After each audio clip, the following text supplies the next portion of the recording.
thank you for the opportunity to be here this evening. I became acquainted with Scott on Wednesday mornings at Ingrid's Kitchen, where we would share together some coffee. Scott usually ate a whole breakfast. What he could eat. I mean, that guy. I've been trying to take off a few pounds, and he stays so thin, and still can eat like a horse. He always had breakfast, and we always enjoyed one another's company, along with a few other ministers who would gather. We're going to miss Scott, and I'm grateful for the brief time, anyway, that I was able to share with him. You know, sometimes Jesus doesn't make sense. If he is anything, he is difficult to understand. Over the years, as I have read and studied his parables, I've tried to put myself in the place of those hearing them directly and imagine the looks on their faces as he endeavored to relate his wisdom.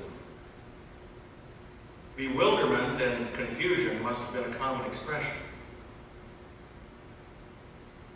Nowhere do we encounter the nonsense of the wisdom of Jesus more clearly than in the parable of the prodigal son.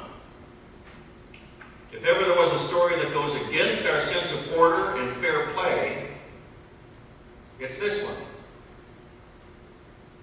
To illustrate, the last time I spoke on this passage was in a friend's meeting, and in the worshipful silence which followed my message, a man actually stood up and took exception with Jesus, suggesting that he was just wrong. The story runs so deeply against the grain of conventional thinking that we even raised the possibility that Jesus was mistaken, or perhaps Luke must be wrong in his interpretation. Well, the truth is that the parable had more to do with the early Christians trying to help the Jewish people accept the Gentiles as a part of the fold, with the Jews represented by the older brother and the Gentiles represented as the younger brother. But for our purposes, the meaning of the story is much broader than this. The wisdom in the parable can be subtle, and yet the most important spiritual lessons of life can be difficult to grasp. Just what are the life lessons and the spiritual insights that we can glean from this story? I suggest this morning, like any good minister, there are at least three important points that we can learn, what I have called a trilogy for life.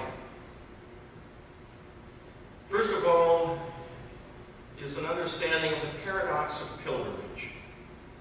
The paradox of pilgrimage. Pilgrimage is one of those universal experiences with unique consequences. Everything is on its way somewhere, says George Malley in the movie Phenomenon. And yet each way somewhere is distinct to the experience of the person or thing. I remember my spiritual counselor saying to me at one of the crossroad experiences of my life, "Well, Jim, all that we have in this life are choices. Each choice will be filled with its own spiritual lessons." I would press her for some guidance and direction, but being the good counselor that she was, she kept me focused on my own process of decision-making. And so, first of all, I suggest that each of the brothers in our story had choices to make. The younger brother's pilgrimage took him one way, while the older brother's life choice took him another. Although the path of the older brother certainly appears to be the most functional within the family system, I would not too readily discount the spiritual lessons of the younger brother and the important role that he could play in sharing his experiences of pain and struggle in the far country. The point to be made is this: be comfortable in who you are in the past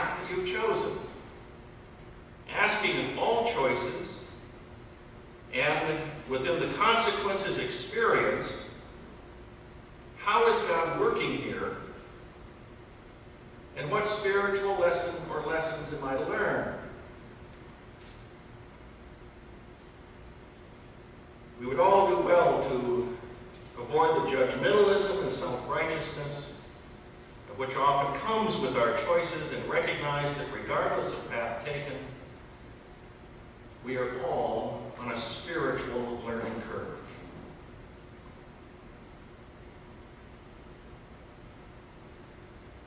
A second lesson that we can glean from this story is an understanding of true forgiveness. An understanding of true forgiveness. I remember President Kennedy being asked one time if he ever forgave his enemies. With his quick wit, he responded, "Oh yes, I always forgive my enemies, but I never forget their names." Well, that's hardly true forgiveness, isn't it? In this story, the older brother is being spiritually challenged to not only forgive his brother, but to forgive his past behaviors, which are getting in the way of true forgiveness. This is the most difficult spiritual lesson for any one of us, and raises some important questions. You forgive someone, you give him or her probation, grant an amnesty, overlook a mistake, and let them come home and try again. And sooner or later, the question is bound to come up, what about those who were faithful and reliable? How does that make them feel? If there is no punishment in store for the unrighteous, doesn't that take something away from the joy and the satisfaction of being good?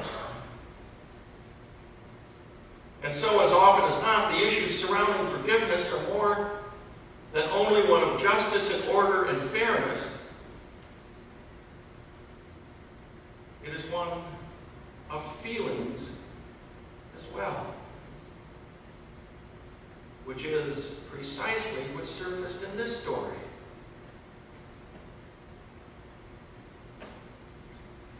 The older brother was feeling profoundly rejected.